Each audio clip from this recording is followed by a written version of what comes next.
Oh, he's ready to hit the fan. Okay, excuse me. The moment. Ready to hit the start button. Yeah, that's just that. Realize everybody's in place and we're ready to. Yes, sir. Thank you, sir.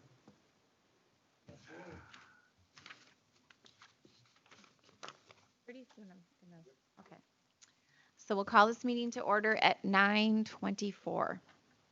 Roll call, everyone is here. Next, we're gonna go to the approval of the current agenda. Do I have a motion for the approval of the agenda? Virginia, a second? I shall second the motion. Milty, all in favor, say aye. Aye. Oppose? Anything you want to discuss with that? Then we're going to move to the previous minutes from June. Do you have a motion for the approval of the minutes? Milty, I so move to approve the minutes from last June meeting. a second. I'll second. Jeff seconds. All in favor, say aye. Aye. Oppose? Any discussion on those? Anything?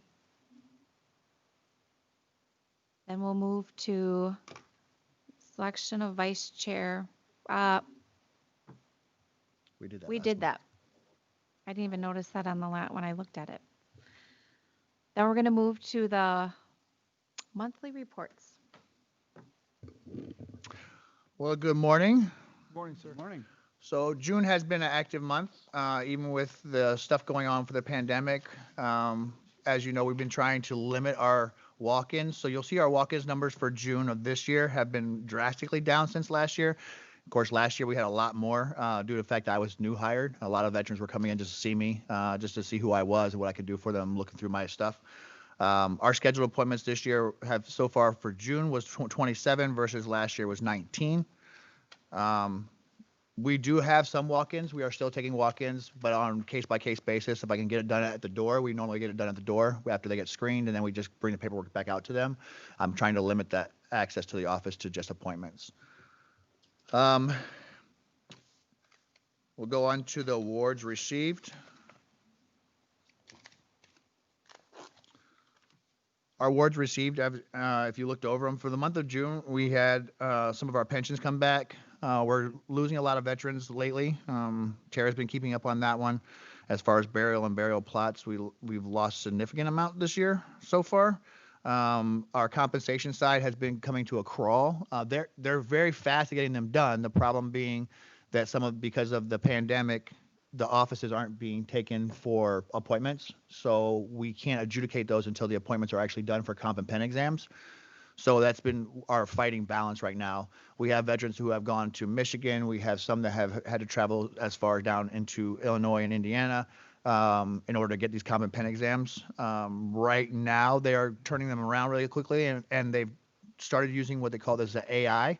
So it's artificial intelligence to actually move these claims by showing the computer kind of tells you which ones are going to be easy because the records are already together. So they're going to say these ones will be adjudicated fast versus the ones that go into what we call a slow burn lane, and they have to do some more digging to find it all. They've also started doing, instead of waiting for all the exams to be done, they are adjudicating exams as they come. So if you have 5 ailments that you are being that you're looking at being the disability being questioned and doing the comp and pen exam for those 5, if they only get one of them done, they're still going ahead and adjudicating the one, and they're deferring the judgments for the other ones. So it's kind of like piecemealing it at this point, but at least we're getting stuff done for the veterans, and they're out there waiting to be adjudicated based on their exams that are happening. Let's go. We've had, in June so far, we've done a lot of comp and pens. We have a lot of new clients coming in and new veterans coming into the office. And I'm going back to some of the old records and looking at some of the stuff who have been in our office and haven't been here for the last 5 to 10 years. We've had a lot of those coming in and saying, hey, things have changed. What can you do? What can we do for them? And going back and looking at them with the new stuff with the Mission Act and with the change in the CFR and with the DSM-5, a lot of the PTSD claims that were previously annotated as, what's the word I'm looking for?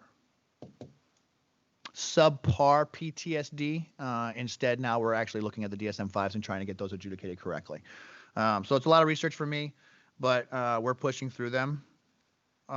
We've already beaten last year's numbers as far as income coming into the county. If you go into the next page, which is the dollar amounts, you'll see the one-time payouts for June, which is more than it was last year. Increase in benefits is a little lower this year, just because we have already started moving into what else can we do for the veterans.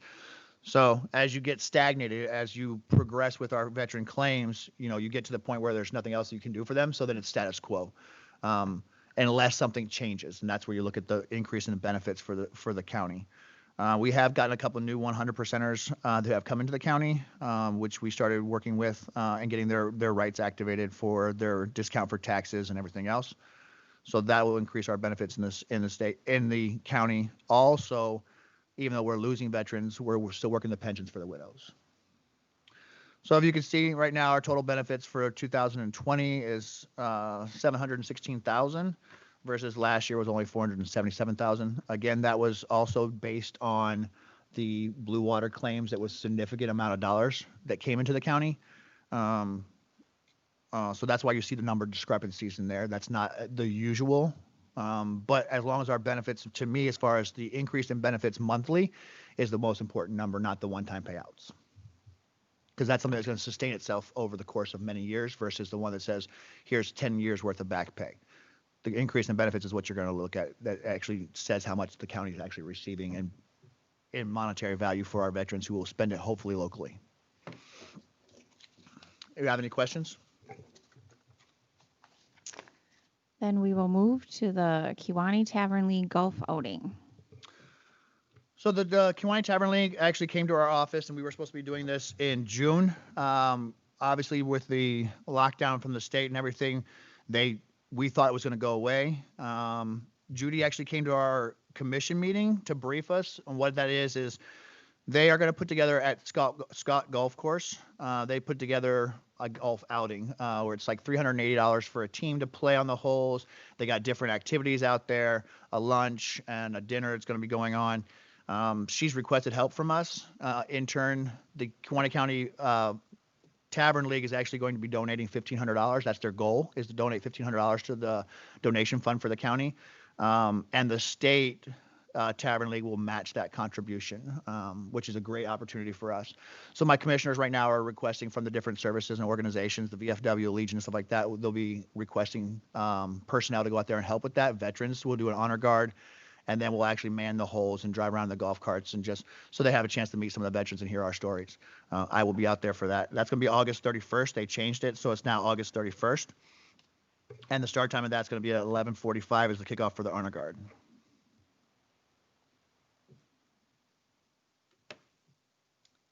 Any questions? August 31st, what time did you say? August 31st, 11:45 11:45.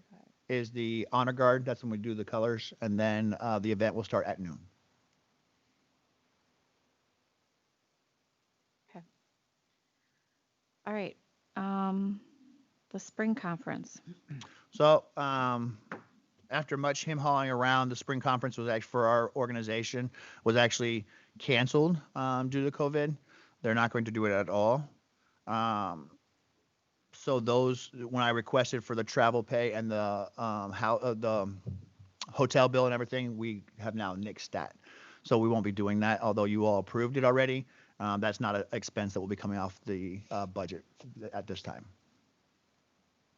So then there's the fall one, but I'm going to back up. Then what conference is Tara going to? Okay, so in lieu of this, actually gave us a great opportunity because the national CVSO organization actually put together an online training accreditation program, and normally, historically, the CVSO in the offices is the one who holds the national accreditation. This actually gives Tara an opportunity to actually become nationally certified, which is wonderful. It gives her another organization that she's certified through. It has large amount of personnel that actually can do the appellates at DC. So Tara, in order to meet that mark, because now they're offering that accreditation, that would still give her annual training requirements. Plus it gives her accreditation with the national level, which the cost of that is $350. which is still saving us from spring conference, which was over 1,000. So this actually helps with her accreditation and also allows her to be accredited nationally. So that's what the in lieu of spring conference, she'll be doing the accreditation training. Okay. And what about the fall conference? So fall conference is still a go, obviously pending on what's going on in the nation at that point. So Tara's, let me back up real quick. So Tara's national certification will be August 3rd through August 6th.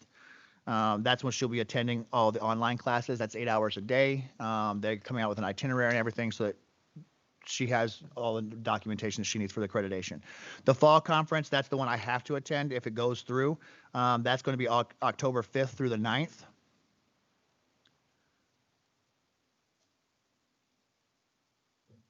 And they've kind of jammed all the spring conference stuff with all the new changes to the regulations and everything. And then we'll also be doing, at that point, we're doing our appointments. And this is the big one that you have to go to always, correct? Correct. Yes, Okay. ma'am.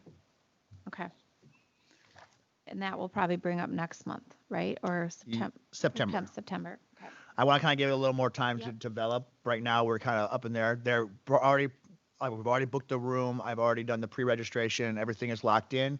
I'm just waiting to make sure that goes through with the cases changing and everything changing. I don't know what's really going to happen. Okay. So it's really depending.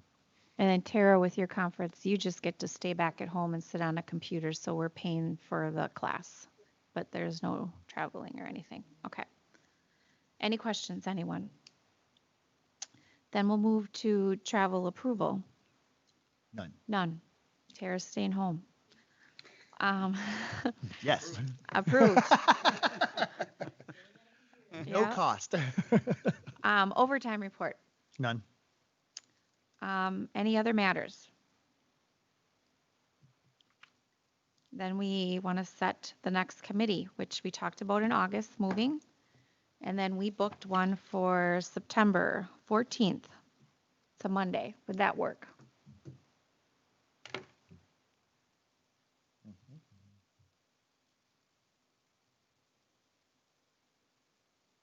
I have nothing. Okay. Then we'll go with September 14th. We'll do our health first, and then we'll give you a call to come in after. Yes, ma'am. And we'll try to take it easy on you in September. Don't put a lot on the agenda, and it'll be good. Open, close. All right. Then do I have a motion to adjourn?